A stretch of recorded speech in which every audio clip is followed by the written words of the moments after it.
House Speaker Nancy Pelosi said there won't be any relief bill added to the government spending deal she's working out with the White House.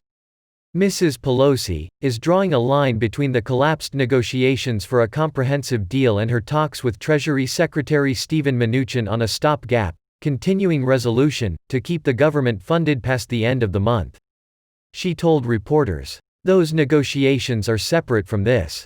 While the odds of getting lawmakers back to the negotiating table in the next 2 months look grim, Mrs. Pelosi refused to rule out the prospects of working out a deal before the November election. Senate Majority Leader Mitch McConnell, whose chamber is voting on a skinny relief package, accused Democrats of blocking any kind of compromise to boost their chances in the election. Mrs. Pelosi said, "Let's not have a skinny bill when we have a massive problem." I think McConnell is being his cynical self by saying, "I'll just put something on there. It'll look like we're trying to do something." Democrats and Republicans remain hundreds of thousands of dollars apart when it comes to a larger deal.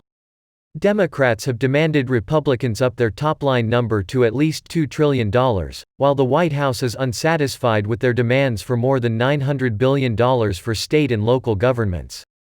The GOP proposal is estimated to cost around $500 billion, a steep drop from the Democrats' $3 trillion proposal.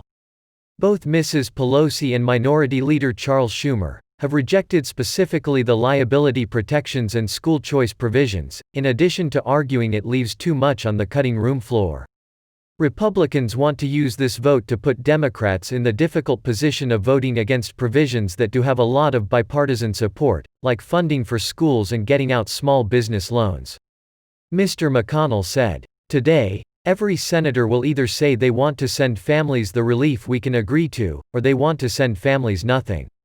Meanwhile, lawmakers have until the end of the month to pass a government spending bill and avoid adding a government shutdown on top of an economy crippled by the pandemic.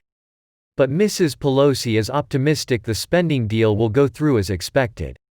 She said, "We're down that path. We are now looking at anomalies and the rest, figuring out the timing.